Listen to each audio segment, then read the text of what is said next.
Olá, eu me chamo Joana Alice Galdino de Souza e vou apresentar sobre o trabalho Caracterização Física da Madeira da Jurema Preta, a Mimosa teniflora. Introdução.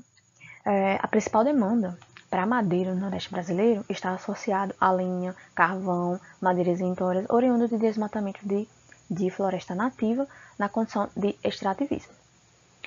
Dessa forma, se caracterizou uma necessidade para estudos e pesquisas a respeito de recursos energéticos, cultivos, manejo, propagação e qualidade da madeira de espécies nativas do bioma caatinga.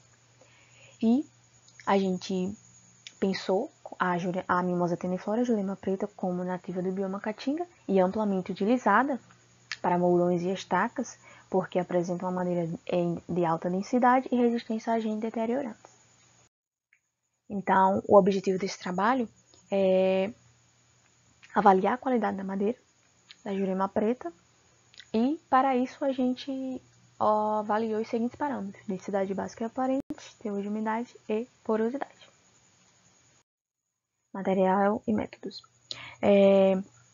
A espécie em estudo foi colhida na fazenda IP, localizada no município de Governador do Cepo Rosado, e é um município que apresenta clima quente e semiárido e pluviosidade média anual de 711,5 milímetros. Foram selecionados 3 indivíduos da espécie, com diâmetro da altura do peito entre 8 e 12 centímetros, e de cada indivíduo a gente retirou discos com 10 centímetros de espessura na posição de 0, 25, 50, 75 e 100%, e etiquetamos. Após isso, esse material foi levado para o Laboratório de Tecnologia da Madeira, localizado na Universidade Federal Rural do Semiárido, campus Mossoró, e destinamos eles para os devidos estudos nos seguintes parâmetros. De cada disco foram retirados subamostras, né? E essas amostras foram etiquetadas e separadas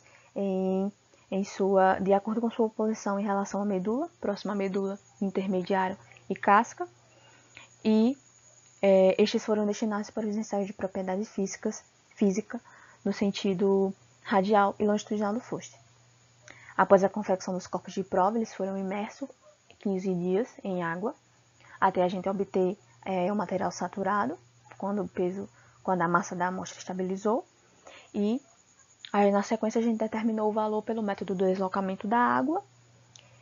A massa seca a gente obteve na balança analítica, após secagem em estufa a 105 graus Celsius, e a densidade foi obtida pela relação entre massa e volume. Com este resultado, a gente obteve o valor para teor de umidade teor de umidade e porosidade. Essa aqui está a foto das subamostras, como elas ficaram dispostas, e aqui quando a gente fez o processo para secar elas na estufa a 105 graus. Aqui nós temos as equações que a gente utilizou: o D é a densidade básica, o MS é a massa seca, o V é o volume, o TU é o teor de umidade, o MTU é a massa no teor de equilíbrio e o P é a porosidade. Com os resultados médicos da densidade básica ao longo do push na posição axial a 0,25, 50, 75 e 100%, e no sentido medula intermediário e casca, esses resultados foram comparados estatisticamente pelo método Scott-Noss a 5% de variância. Resultados e discussões.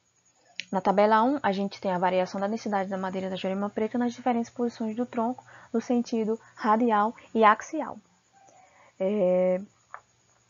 Com a densidade ao longo do fuste, a 0, 25, 50, 75 e 100% da nossa espécie em questão, ela apresentou alta densidade em todas as posições ao longo do fuste e apresentou um valor aqui na posição radial, um valor menor na medula e crescendo no sentido da casca.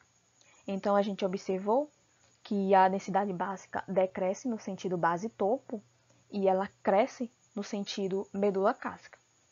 E estes resultados foram semelhantes ao resultado encontrado por Araújo et al. 2017, onde ela avaliou as características endométricas da densidade básica da jurema preta em duas partes do estado da Paraíba.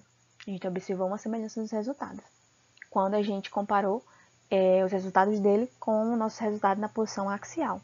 Na posição radial do tronco, a gente observou que os nossos valores iam distintos, iam em caminhos distintos um pouco do observado na literatura.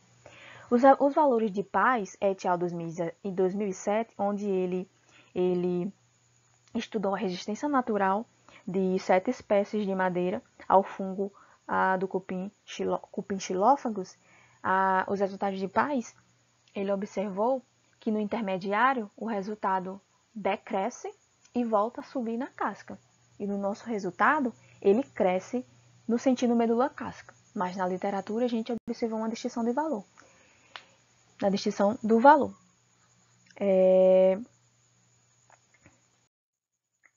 Na tabela 2, a gente observou os valores médios para a densidade básica, porosidade e teor de umidade, onde a gente observou que o valor correspondente à nossa densidade básica de 0,83 gramas por centímetros cúbicos, esse valor também apresenta uma leve distinção com a literatura. No trabalho de Santos et al. 2014, onde ele, comparando o estoque de volume e massa de carbono da madeira de espécie da caatinga, em CAECO-RN, a jurema preta assumiu um valor de 0,90 gramas por centímetro cúbico, portanto, superior ao valor encontrado no nosso estudo. Essa diferença se deve provavelmente a condições climáticas, déficit hídrico, já que as árvores foram coletadas em micro-regiões diferentes do estado. A variação da porosidade da madeira, que é um importante parâmetro quando a gente vai caracterizar o seu potencial uso, ele apresentou 45,93% de porosidade. No entanto, no trabalho de Batista et al. 2020, onde ele avaliou a variação longitudinal da qualidade da madeira de 5 espécies da caatinga, e a gente observou que os valores se assemelharam com a literatura. No trabalho também de Batista et al. 2020, o valor de teor de umidade, a gente observou que teve uma distinção entre os valores. No valor do trabalho em questão citado, o teor de umidade estava em torno de 57,20 e o nosso teor de umidade foi 9,61. Então, distintos da literatura. Já para a porosidade, a gente observou que os valores se assemelham. Conclusão. A gente concluiu que a madeira da jurema preta apresentou um padrão de crescimento no sentido medula-casca e de redução no sentido base-topo. A espécie foi considerada como uma espécie de alta densidade, com um valor médio de densidade de 0,83 gramas por centímetro cúbico. Obrigada.